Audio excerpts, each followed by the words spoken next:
পশ্চিম এশিয়ার আকাশে যুদ্ধের কালো মেঘ যত ঘন হচ্ছে ততই বাড়ছে বিশ্বের উদ্বেগ। কারণ এই সংঘাত শুধু দুটো দেশের মধ্যে সীমাবদ্ধ নয়, এর প্রভাব ছড়িয়ে পড়ছে আন্তর্জাতিক বাণিজ্য, জ্বালানি নিরাপত্তা এবং সমুদ্রপথে চলাচলের ওপর। আর এই সংকটের কেন্দ্রবিন্দুতে রয়েছে বিশ্বের অন্যতম গুরুত্বপূর্ণ জলপথ হরমুজ প্রণালী। প্রতিদিন বিশ্বের বিপুল পরিমাণ অপরিশোধিত তেল এবং তরল প্রাকৃতিক গ্যাস এই সংকীর্ণ সমুদ্রপথ দিয়েই বিশ্বের বিভিন্ন দেশে পৌঁছয়। তাই হরমুজকে বলা হয় বিশ্বের তৈল ধমনী। এই ধমনীতে যদি অস্থিরতা তৈরি হয়, তাহলে তার অভিঘাত শুধু পশ্চিম এশিয়ায় নয়, গোটা বিশ্বের অর্থনীতিতে পড়তে বাধ্য। এই আবহে একের পর এক বাণিজ্যিক জাহাজে হামলার অভিযোগ সামনে এসেছে। বিভিন্ন প্রতিবেদনে দাবি করা হয়েছে হরমুজ এবং সংলগ্ন সমুদ্রপথে চলাচলকারী একাধিক জাহাজ হামলার মুখে পড়েছে। সেই হামলায় আহত হয়েছেন বহু নাবিক। এমনকি ভারতীয় নাবিকদের হতাহত হবার ঘটনাও সামনে এসেছে বলে বিভিন্ন সূত্রে দাবি করা হয়েছে। ফলে নতুন করে সামনে এসেছে একটা বড় প্রশ্ন: বিশ্বের অন্যতম বৃহৎ নাবিক সরবরাহকারী দেশ হিসেবে ভারত কি তার সমুদ্রকর্মীদের নিরাপত্তা নিশ্চিত করতে পারছে? এই প্রশ্নের উত্তর খুঁজতেই এবার বড় পদক্ষেপ করল নরেন্দ্র মোদী সরকার। যুদ্ধবিধ্বস্ত এবং উচ্চ ঝুঁকিপূর্ণ সমুদ্রপথে থাকা ভারতীয় নাবিকদের ওপর নজরদারি আরও জোরদার করার সিদ্ধান্ত নেওয়া হয়েছে। শুধু ভারতীয় পতাকাবাহী জাহাজ নয়, বিশ্বের যে কোনো দেশের পতাকাবাহী জাহাজে কর্মরত ভারতীয় নাবিকদের তথ্য এবার কেন্দ্রীয়ভাবে সংরক্ষণ করা হবে। উদ্দেশ্য একটাই: কোথায় কতজন ভারতীয় নাবিক রয়েছেন, তার মধ্যে কতটা ঝুঁকির মধ্যে আছেন তারা, এবং প্রয়োজনে কিভাবে দ্রুত তাদের সাহায্য করা যায় সেই ব্যবস্থা নিশ্চিত করা।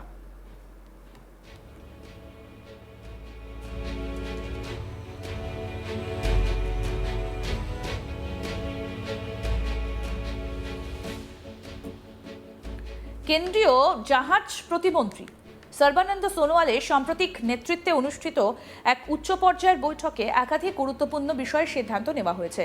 সরকারি বিবৃতি অনুযায়ী ডাইরেক্টরেট জেনারেল অফ শিপিং বা ডিজিএসকে নির্দেশ দেওয়া হয়েছে পারস্য উপসাগর, হরমুজ প্রণালী এবং ওমান উপসাগরে চলাচলকারী প্রতিটা জাহাজে থাকা ভারতীয় নাবিকদের তথ্য নথিভুক্ত করতে। যে দেশেরই পতাকাবাহী জাহাজ হোক না কেন, সেখানে যদি ভারতীয় নাবিক থাকেন, তাহলে তাদের অবস্থান এবং নিরাপত্তা সংক্রান্ত তথ্য এখন থেকে কেন্দ্রীয় নজরদারির আওতায় থাকবে। শুধু তাই নয়, তৈরি করা হবে একটা অত্যাধুনিক জাহাজ ভিত্তিক ডিজিটাল ড্যাশবোর্ড।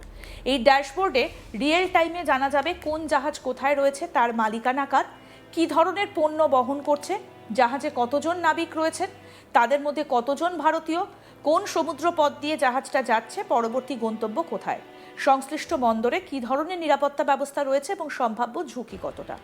অর্থাৎ কোনো বিপদের খবর এলেই প্রশাসন দ্রুত পরিস্থিতি মূল্যায়ন করে প্রয়োজনীয় ব্যবস্থা নিতে পারবে। প্রশ্ন উঠতেই পারে, এত বড় পদক্ষেপের প্রয়োজন হলো কেন? উত্তর লুকিয়ে রয়েছে বর্তমান ভূ রাজনৈতিক বাস্তবতায়। হরমুজ প্রণালী এমন একটা জলপথ যার প্রস্থ অনেক জায়গায় মাত্র কয়েক কিলোমিটার, অথচ বিশ্বের সমুদ্রপথে পরিবাহিত অপরিশোধিত তেলের একটা বড় অংশ এই পথ দিয়ে যায়। সৌদি আরব, ইরাক, কুয়েত, সংযুক্ত আরব আমিরশাহী, কাতার সহ উপসাগরীয় দেশগুলোর জ্বালানি রপ্তানির প্রধান পথ এটা। ফলে এই রুটে সামান্য উত্তেজনাও আন্তর্জাতিক বাজারে তেলের দামে বড় প্রভাব ফেলতে পারে। ভারতের ক্ষেত্রেও হরমুজের গুরুত্ব অপরিসীম। ভারতের মোট অপরিশোধিত তেল আমদানির একটা বড় অংশ আসে পশ্চিম এশিয়া থেকে। সেই তেলবাহী জাহাজগুলোর অধিকাংশই হরমুজ পেরিয়ে ভারতীয় বন্দরে পৌঁছয়। তাই এই সমুদ্রপথ অচল হলে শুধু জ্বালানির সরবরাহ নয়, দেশের অর্থনীতিও বড় চ্যালেঞ্জের মুখে পড়তে পারে। এর সঙ্গে আরও একটা গুরুত্বপূর্ণ বিষয় জড়িয়ে রয়েছে। বিশ্বের বিভিন্ন বাণিজ্যিক জাহাজে কর্মরত নাবিকদের মধ্যে ভারতীয়দের সংখ্যা অত্যন্ত উল্লেখযোগ্য। হাজার হাজার ভারতীয় নাবিক বিভিন্ন দেশের জাহাজে কাজ করেন। তাদের অনেকেই নিয়মিত পারস্য উপসাগর, লোহিত সাগর, ওমান উপসাগর এবং হরমুজ প্রণালী দিয়ে যাতায়াত করেন। ফলে যুদ্ধ বা সামরিক সংঘাত শুরু হলেই সবচেয়ে বেশি ঝুঁকিতে পড়েন এই সাধারণ নাবিকরাই। সমুদ্র যুদ্ধে যে কোনো জাহাজ আক্রান্ত হলে সেখানে কর্মরত নাবিকদের হাতে আত্মরক্ষার প্রায় কোনো সুযোগই থাকে না। তারা যুদ্ধের পক্ষে নন, কিন্তু যুদ্ধের অভিঘাত তাদের ওপরই প্রথম এসে পড়ে। ক্ষেপণাস্ত্র, ড্রোন হামলা কিংবা সামুদ্রিক মাইন, যে কোনো মুহূর্তে বাণিজ্যিক জাহাজ লক্ষ্যবস্তু হয়ে উঠতে পারে। এই বাস্তবতা মাথায় রেখেই ভারত এবার নাবিকদের নিরাপত্তাকে সর্বোচ্চ অগ্রাধিকার দেওয়ার সিদ্ধান্ত নিয়েছে। সরকারি সূত্রের বক্তব্য স্পষ্ট: ভারতীয় নাবিকদের নিরাপত্তা নিয়ে কোনো আপোষ করা হবে না। প্রয়োজনে সংশ্লিষ্ট দেশগুলির সঙ্গে সমন্বয় দূতাবাসের মাধ্যমে যোগাযোগ, উদ্ধার অভিযান কিংবা জরুরি চিকিৎসা সব ধরনের প্রস্তুতি রাখা হবে। বিশেষজ্ঞদের মতে শুধুমাত্র একটা ট্র্যাকিং সিস্টেম তৈরি করাই যথেষ্ট নয়, এর সঙ্গে প্রয়োজন নিয়মিত ঝুঁকি মূল্যায়ন, জাহাজ সংস্থাগুলোর সঙ্গে সমন্বয়, আন্তর্জাতিক সামুদ্রিক সংস্থার নির্দেশিকা মেনে চলা এবং সংকটের সময় দ্রুত যোগাযোগের ব্যবস্থা। কারণ যুদ্ধ পরিস্থিতিতে কয়েক মিনিটের বিলম্বও প্রাণঘাতী হতে পারে। এই নতুন ডিজিটাল ড্যাশবোর্ড সেই দিক থেকে গুরুত্বপূর্ণ। আগে কোনো জাহাজে ভারতীয় নাবিক রয়েছেন কিনা সেই তথ্য সংগ্রহ করতে অনেক সময় লেগে যেত। এখন কেন্দ্রীয়ভাবে তথ্য সংরক্ষিত থাকলে বিপদের সময় দ্রুত সিদ্ধান্ত নেওয়া সম্ভব হবে। একই সঙ্গে সংশ্লিষ্ট দূতাবাস, নৌবাহিনী এবং জাহাজ সংস্থাগুলোর মধ্যে সমন্বয়ও অনেক সহজ হবে। অন্যদিকে এই সিদ্ধান্ত ভারতের সামুদ্রিক কূটনীতির ক্ষেত্রেও একটা গুরুত্বপূর্ণ পদক্ষেপ হিসেবে দেখা হচ্ছে। কারণ ভারত শুধু নিজের বাণিজ্য নয়, নিজের নাগরিকদের নিরাপত্তাকেও সমান গুরুত্ব দিচ্ছে। এই বার্তাই আন্তর্জাতিক মহলে পৌঁছে দিতে চাইছে নয়াদিল্লি। তবে পরিস্থিতি এখনও উদ্বেগজনক।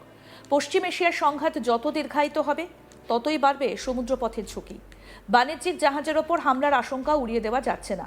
ফলে আগামী দিনে শুধু ভারত নয়, বিশ্বের প্রায় সব সামুদ্রিক শক্তিকেই আরও সতর্ক থাকতে হবে। সব মিলিয়ে বলা যায়, যুদ্ধের আগুন শুধু সীমান্তে সীমাবদ্ধ থাকে না, তার ছায়া পড়ে সমুদ্রে, বাণিজ্যে, জ্বালানির বাজারে এবং হাজার হাজার সাধারণ মানুষের জীবনে। আর সেই সাধারণ মানুষদের মধ্যেই রয়েছেন ভারতীয় নাবিকরা, যারা প্রতিদিন জীবনের ঝুঁকি নিয়ে সমুদ্রে পাড়ি দেন। তাদের নিরাপত্তা নিশ্চিত করতে কেন্দ্রের এই নতুন উদ্যোগ কতটা কার্যকর হয় এখন সেটাই দেখার। কারণ হারমেজের প্রতিটি যাত্রা এখন শুধু বাণিজ্যের নয়, নিরাপদে ঘরে ফেরারও লড়াই।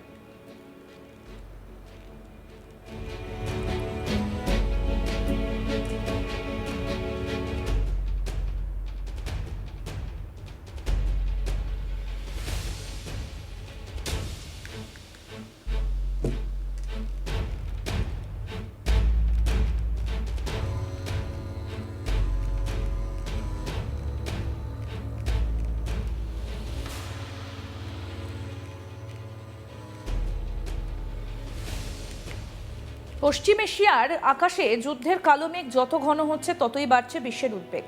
কারণ এই সংঘাত শুধু দুটো দেশের মধ্যে সীমাবদ্ধ নয়, এর প্রভাব ছড়িয়ে পড়ছে আন্তর্জাতিক বাণিজ্য, জ্বালানি নিরাপত্তা, সমুদ্রপথে চলাচলের ওপর। আর এই সংকটের কেন্দ্রবিন্দুতে রয়েছে বিশ্বের অন্যতম গুরুত্বপূর্ণ জলপথ হরমুজ প্রণালী। প্রতিদিন বিশ্বের বিপুল পরিমাণ অপরিশোধিত তেল ও তরল প্রাকৃতিক গ্যাস এই সংকীর্ণ সমুদ্রপথ দিয়েই বিশ্বের বিভিন্ন দেশে পৌঁছয়। তাই হরমুজকে বলা হয় বিশ্বের তৈল ধমনী। এই ধমনীতে যদি অস্থিরতা তৈরি হয় তাহলে তার অভিঘাত শুধু পশ্চিম এশিয়ায় নয়, গোটা বিশ্বের অর্থনীতিতে পড়তে বাধ্য। এই আবহেই একের পর এক বাণিজ্যিক জাহাজে হামলার অভিযোগ সামনে এসেছে। বিভিন্ন প্রতিবেদনে দাবি করা হয়েছে হরমুজ এবং সংলগ্ন সমুদ্রপথে চলাচলকারী একাধিক জাহাজ হামলার মুখে পড়েছে। সেই হামলায় আহত হয়েছেন বহু নাবিক। এমনকি ভারতীয় নাবিকদের হতাহত হওয়ার ঘটনাও সামনে এসেছে বলে দাবি করা হয়েছে। আরও আপডেট পেতে দেখতে থাকুন আজ তাক বাংলা, সাবস্ক্রাইব করুন।